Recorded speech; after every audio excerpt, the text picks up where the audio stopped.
Joseph Kabila, quand il a dirigé ce pays, en 2001, il avait quel titre académique? Merci beaucoup. Joseph Kabila avait plusieurs diplômes. Mon Dieu. Plusieurs diplômes. Mais vous-même, vous posez que soyez calme, vous ne soyez pas agité. Joseph Kabila avait plusieurs diplômes en formation militaire, des académies militaires connues du monde. 8 millions de dollars par année que Joseph Kabila touche sous forme de pension. Monsieur Joseph Kabila, moi je vais vous donner un conseil. Le Congo là ne vous appartient pas à vous seul. Ne soyez pas égoïste.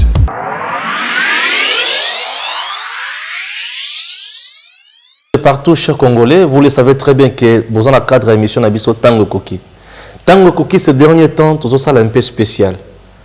Tout le bâti que Joseph Kabila a eu RDC, comment il y a depuis que Joseph Kabila a l'ongou na pouvoir, il y a plus de 2500 militaires au bazan ngambonaye. Lelo na FRDC, ce qui est bitumbaye et kozala ndengenini na ibité 2500 pour na mutomoko. Les militaires sont payés par l'État congolais. Entre-temps, plus de 686 000 dollars que Joseph Kabila touche à la fin de chaque mois.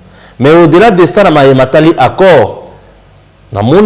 Maître Jean-Claude Katende a publié que Joseph Kabila a commis le président ébélé africain a lui dit que ce qui Félix a mettre en application accord na bangote, la RDC va régresser de 50 ans.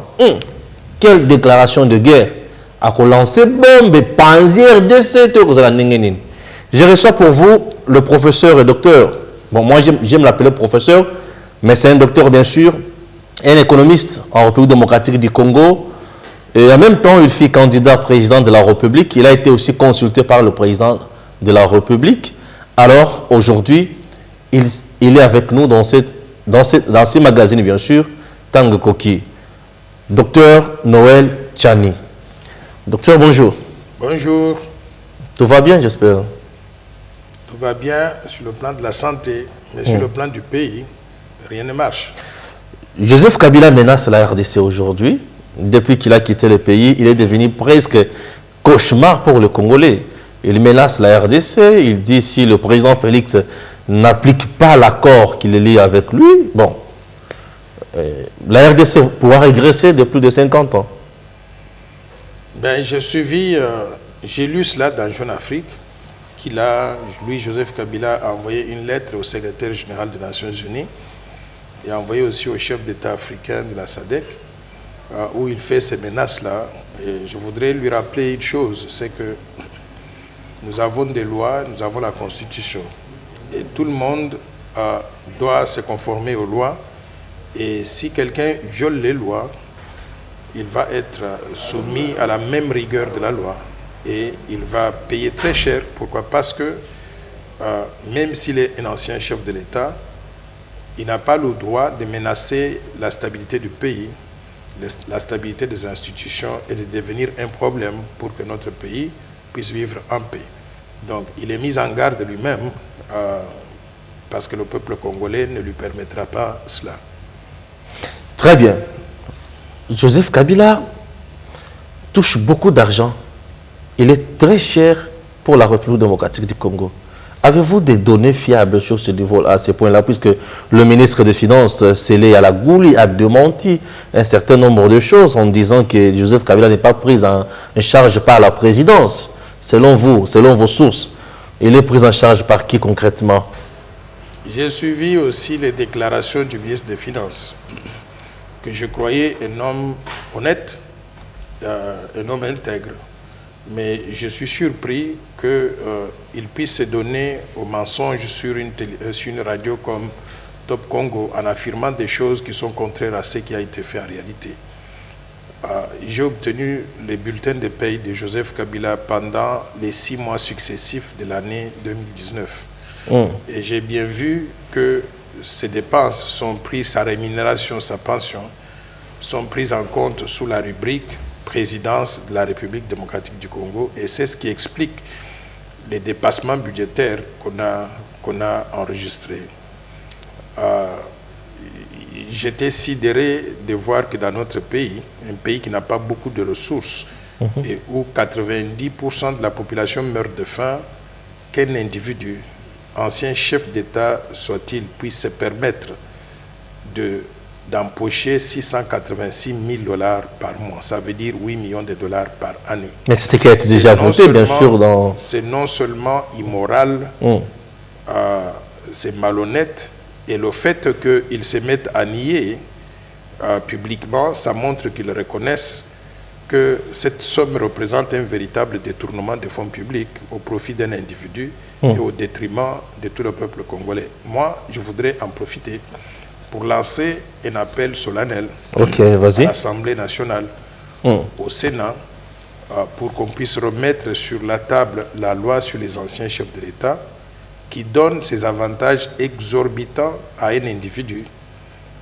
pendant que notre pays n'a pas de moyens pour faire face à une telle dépense de façon récurrente.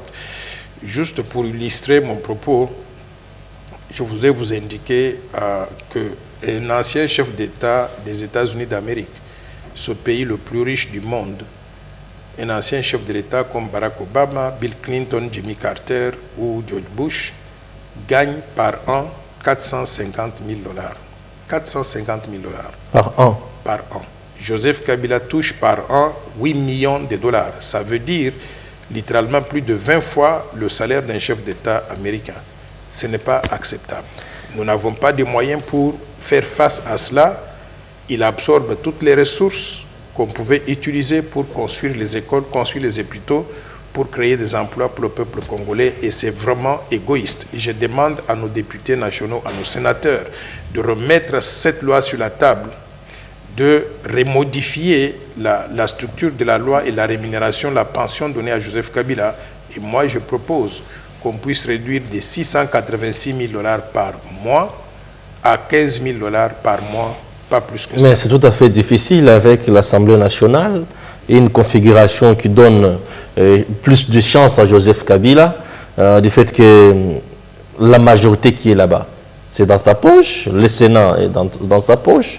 Qui va oser initier une telle démarche pour aboutir à quoi? Vous ne voyez pas dans quelles conditions vous voulez mettre les amis? Ce n'est pas que je vais les mettre dans une condition difficile. Je suis en train de demander ce qui doit être fait dans l'intérêt du peuple congolais. Et si eux, ils sont des députés représentant le peuple congolais, ils devront s'aligner sur ma position. Et s'ils ne le font pas, il faut qu'ils s'attendent à ce qu'aux prochaines élections, ce sera un sujet de campagne. Tout celui qui n'aura pas voté ou qui aura voté pour le maintien de cette loi sera sanctionné par le peuple congolais qui est appauvri et qui meurt de faim. Et c'est d'ailleurs une justification pour que le président de la République envisage la dissolution de l'Assemblée nationale. Si on ne peut pas faire adopter au niveau de l'Assemblée nationale des lois qui fassent du sens, qui protègent le peuple congolais, à quoi elle sert cette Assemblée nationale ou bien ce Sénat? Une décision qui pourra créer beaucoup de conséquences. Ça risque de nous plonger dans une guerre civile. Dissoudre l'Assemblée nationale aujourd'hui avec des grands leaders de chaque coin, vous ne voyez pas que nous risquons encore d'insécuriser plus davantage le pays? Il ne faut jamais accepter le mal par peur ou par crainte.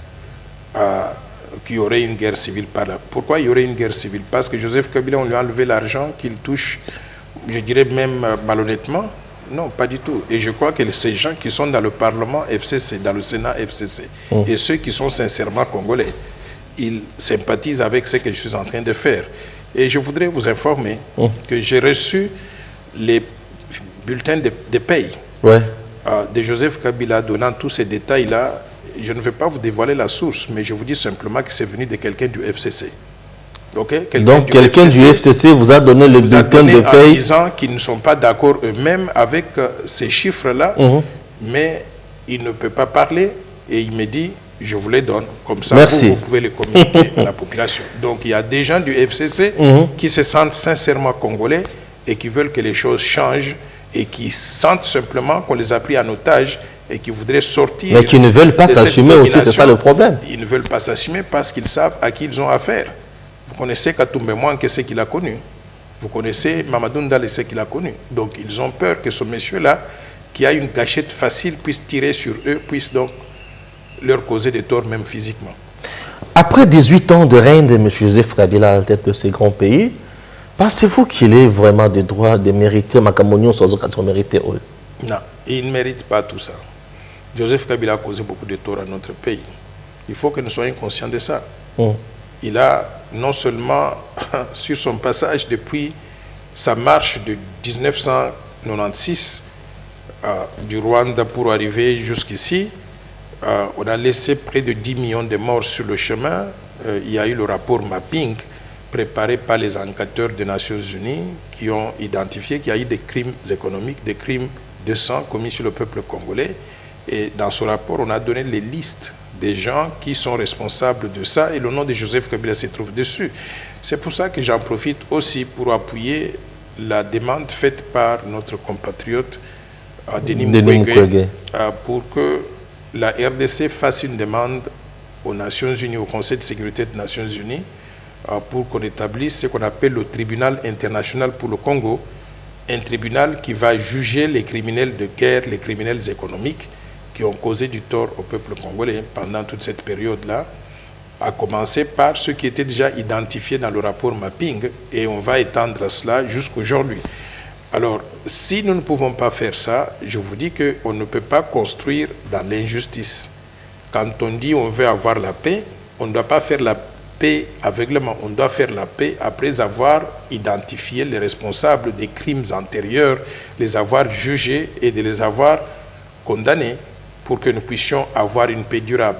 Si on fait des choses à l'envers, c'est-à-dire on ne veut pas punir les criminels d'hier et on pense qu'on va commencer seulement demain et les criminels d'hier sont encore vivants, ils vont penser que demain ils peuvent refaire la même chose et rien ne va leur arriver. Donc nous devons combattre l'impunité, quel que soit l'individu qui est concerné, que ce soit Joseph Kabila ou que ce soit n'importe qui, qu'il soit arrêté, amené devant le tribunal, jugé, condamné. Et en ce moment-là, nous pouvons nous réconcilier pour l'avenir. Avant de parler consultation, il y a une chanson qui fait déjà rage là de Tchalamona, qui traite presque, qui s'est presque adressée au président de la République, soi-disant qu'il serait ingrat. La personne au Yasunga qui a comme Abisika Azali, les lois Boakissi et consort, Azwaki na classe T, mais mettre à l'équissier, des choses un peu pareilles. Il y a une plus de. Il y avait insultes, il y avait injures, il y avait critiques. J'espère que vous êtes quelqu'un de bien informé. Comment avez-vous jugé ça? C'est très triste que ma sœur Tchalamona soit manipulée pour se mettre au service du mal. Il faut qu'elle sache que son salut se trouve avec celui qu'elle critique. Parce que ceux qui l'ont manipulée pour qu'elle devienne, qu'elle commence à faire des choses comme ça, qui ne lui ressemblent pas, elle ne sait pas d'où ils sont venus. Peut-être demain, ils vont repartir d'où ils étaient venus, mais elle va rester ici avec nous. Vous en connaissez l'origine? Et j'ai dit simplement que c'est très dommage, ces déclarations qu'elle a faites à travers ces chansons-là. J'ai vu ça, c'est indigne d'elle. Elle ne sait pas de quoi elle parle. Et elle aurait bien fait de se taire. Elle aurait bien fait ou elle ferait du bien en s'excusant et en retirant sa chanson parce que ça ne reflète pas la vraie situation du pays. Elle ne sait pas de quoi elle parle. Consultation, pensez-vous, après consultation, la RDC égale avant consultation? Non, pas du tout. Je pense que ces consultations auront l'occasion de mettre définitivement fin à la coalition FCC-CACH qui a pris le pays en otage jusqu'à présent. Comme l'a annoncé Jean-Marc Abounda Kikwit. Qui a empêché que le pays puisse être géré correctement. Et les consultations auront l'avantage de mettre en place une nouvelle majorité parlementaire. Joseph Kabila ne désarme pas à ce niveau-là. Un nouveau gouvernement. Et avec ça, on aura une nouvelle action gouvernementale réunissant tout le peuple congolais. Et on pourra commencer à gérer le Congo différemment. Je voudrais encore que les gens sachent une chose, c'est que Joseph Kabila constitue un véritable blocage pour le fonctionnement normal de notre pays. Ouais. Il va falloir, peut-être à travers ces consultations, mais d'une façon ou d'une autre, que nous puissions mettre fin au contrôle qu'il a sur nos compatriotes dans le FCC, qu'on mette fin à la mainmise qu'il a sur les institutions de la RDC, pour que le pays puisse retrouver le salut. Si on n'arrive pas à le faire, c'est que nous sommes des naïfs. C'est que notre pays n'a pas appris de l'histoire du passé et que nous ne pourrons pas nous développer. Joseph Kabila n'a pas de qualités de leadership qui peuvent nous permettre de nous redresser aujourd'hui. Bien au contraire, il est un véritable problème étant donné que, vous savez, sur le plan des finances publiques, il pousse la RDC vers le bas. Joseph Kabila, lui seul et sa famille, ils ont 123 entreprises répertoriées en RDC, mais également à travers le monde. 123. 123 entreprises. Entreprises, et des grosses entreprises. Il a 120 concessions minières sur le sol congolais. Il contrôle littéralement le 1/3, sinon le 1/4 de la RDC. Je vous donne l'exemple. Il est allé au Bas-Congo, au détriment du peuple bas-congolais. Il a pris possession de ce qu'on appelle l'île de Mateba. L'île de Mateba, c'est comme la République du Sénégal, c'est comme la République du Mali. Il a pris ça, ça lui appartient. Et il a des fermes comme ça partout, où il a pris des concessions de terres gratuitement, avec tous les minéraux qu'il y a donc dans le sous-sol. Donc c'est quelqu'un qui est très avide. Et en plus de cela, il a accumulé des milliards. Lisez, je n'invente pas ces choses-là, je n'ai rien contre lui en tant qu'individu. Mais lisez les Panama Papers. Lisez l'enquête qui était menée par RFI, Le Monde et je crois Bloomberg.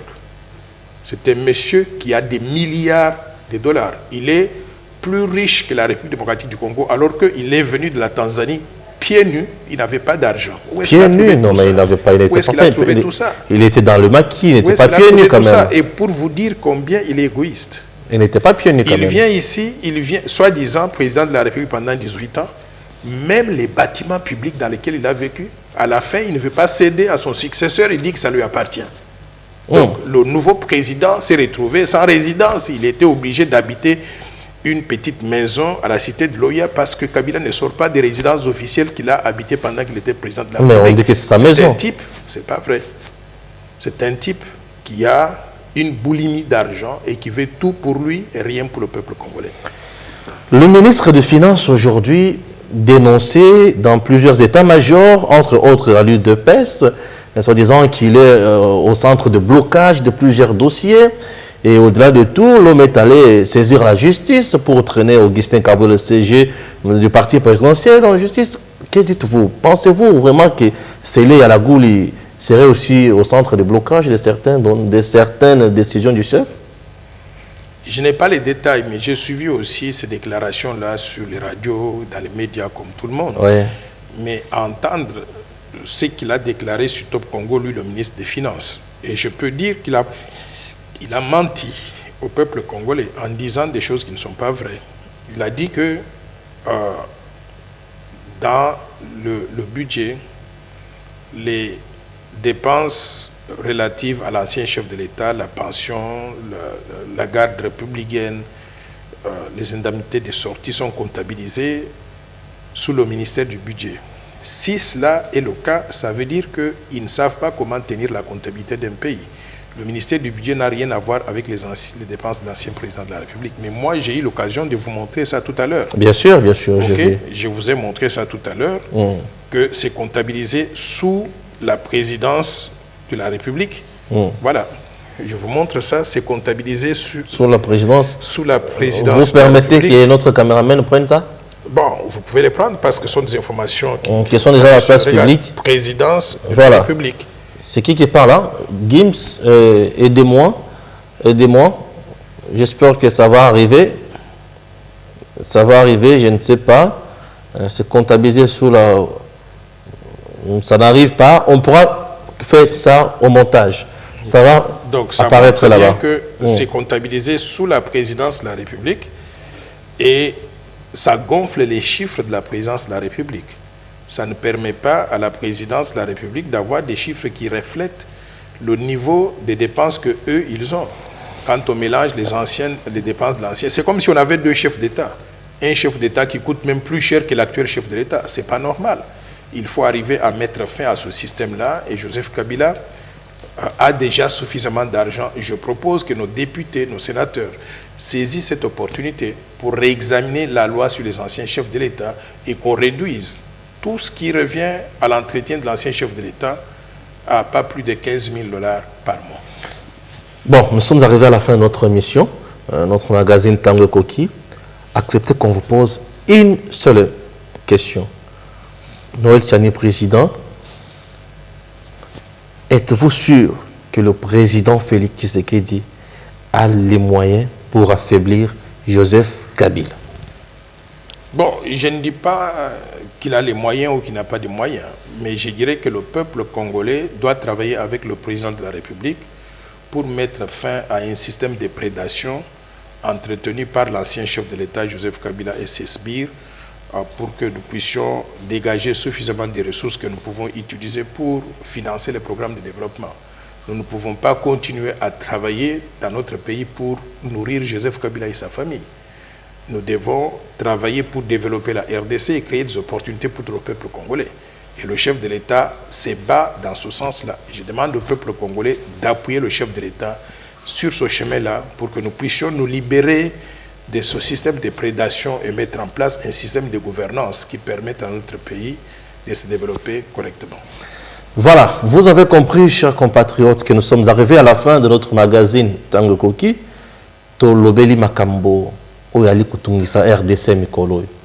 Joseph Kabila ya solo a commis charge pour Mboka et Manso Mboka ezali ko produire ezali ko kende obekaka pour na famille naye pe pour naye moko wana maloba ya mokonzi oyo toyambaki mokolo lelo ndeko na biso Noël Tiani malobi Joseph Kabila a plus de 120 entreprises ba carré minier ba etandi ebele wazali na yango azali ko simba obe chaque mois $686 000.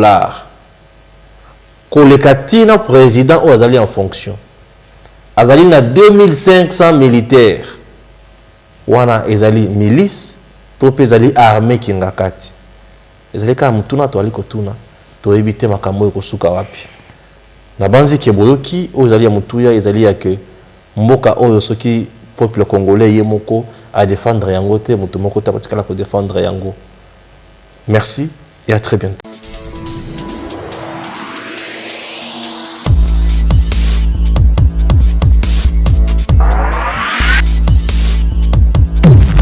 Joseph Kabila, quand il a dirigé ce pays, en 2001, il avait quel titre académique? Merci beaucoup. Joseph Kabila avait plusieurs diplômes. Mon Dieu.